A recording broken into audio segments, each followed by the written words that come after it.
নমস্কাৰ বন্ধু বান্ধৱীসকল বহুত ভাল খবৰ আহিছে 40,000 পদত নিযুক্তি লাভ কৰিব 2025 চনত অৰ্থাৎ নতুন চাকৰি এইখিনি এডিআৰই ডিএমই টেট আসাম পুলিচত লাভ কৰিব নিযুক্তি আৰু নিযুক্তিৰ এক্সাক্ট ডেট এটা সিএম ছাৰে ঘোষণা কৰিলে তো ভিডিওটোত গোটেইখিনি তথ্য আপোনালোকক জনাম 40,000 কি পদত নিযুক্তি হ'ব আৰু এই ডেটটো কি আহক ভিডিওটো আৰম্ভ কৰোঁ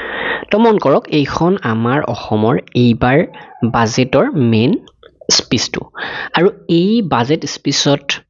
ইয়াতে চাওক তালিকা 6 বুলি আছে নিযুক্তিৰ প্ৰকাশিত বিজ্ঞাপন ইয়াতে তৃতীয় বৰ্গৰ পদৰ বাবে গঠিত ৰাজ্যিক পৰ্যায়ৰ নিযুক্তিত 7,650 পদ আছে বুলি কৈছে চতুৰ্থ বৰ্গৰ ক্ষেত্ৰত 5,000 অসম লোকসেৱা আয়োগত 1,208টা প্ৰাথমিক শিক্ষা সঞ্চালকালয়ত আছে 10,000 মাধ্যমিক শিক্ষা সঞ্চালকালয়ত 9,700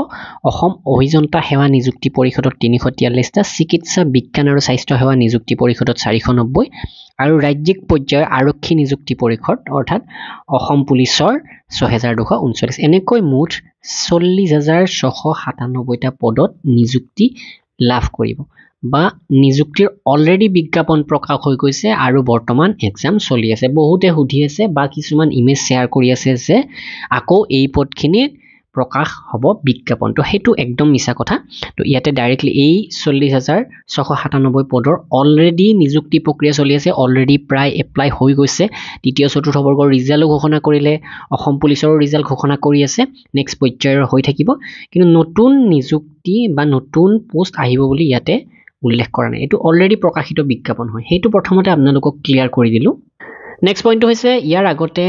কিছুমান খবৰ আহিছিল যে মে মাহৰ 10 তাৰিখে এই পদবিলাকৰ নিযুক্তি দিব কিন্তু সেই ডেটটো এতিয়া পিছুৱাই দিছে 40,697টা পদত নিযুক্তি দিয়া হ'ব 8 অক্টোবৰ তাৰিখে আপোনালোকে নিযুক্তি পাব কোনোবাই অসম পুলিচত আশা কৰি আছে কোনোবাই টেটত কোনোবাই ডিএমইত কোনোবাই এডিআৰইত তো তেওঁলোকে এই সকলোবিলাক পদৰ ক্ষেত্ৰতে নিযুক্তিটো 8 অক্টোবৰ 2025 তাৰিখে দিয়া হ'ব নিযুক্তি পত্ৰ দিয়া হ'ব আৰু আপোনালোকে এই চাকৰিত জয়েন কৰিব পাৰিব তো আৰু আগন্তুক ডিএমইৰ পৰীক্ষা 30 মাৰ্চত অনুষ্ঠিত হ'ব আপোনালোকে গমেই পাইছে হয়তো তাৰ বাবে যদি ইংৰাজী মাধ্যমৰ পিডিএফ লাগে এইখন কিনি ল'ব পাৰে 110 টকা মাত্ৰ আৰু অসমীয়া মাধ্যমৰ লাগিলে 125 টকা ডেসক্ৰিপচনত লিংক দি দিছো তাৰ পৰা আপোনালোকে কিনি ল'ব পাৰে আৰু যিসকল বন্ধু বান্ধৱী এডিআৰই কোৱালিফাই কৰিলে গ্ৰেড 3 পোষ্টৰ তেওঁলোকে যদি কোৰ্সটো বিচাৰে কিনি ল'ব পাৰে স্কিল টেষ্টত কি ধৰণৰ প্ৰশ্ন আহিব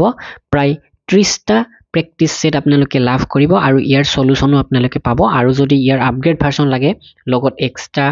এক্সেলৰ সলিউশন ফাইল বা প্ৰিমিয়াম ই-বুক প্ৰেক্টিকেল নলেজৰ বাবে মাইক্ৰসফট অফিচৰ তেনেহলে আপোনালোকে আমাক হোৱাটসঅ্যাপ কৰিব পাৰে ডেসক্ৰিপচনত হোৱাটসঅ্যাপ নম্বৰ দিয়া আছে তো এই ডিটেইলখিনি লৈ ল'ব পাৰে অন্যান্য ৰেলৱে এছএছসি এক্সামৰ পিডিএফ লাগিলেও আমাক আপোনালোকে কন্টাক্ট কৰিব পাৰে হোৱাটসঅ্যাপৰ জৰিয়তে ধন্যবাদ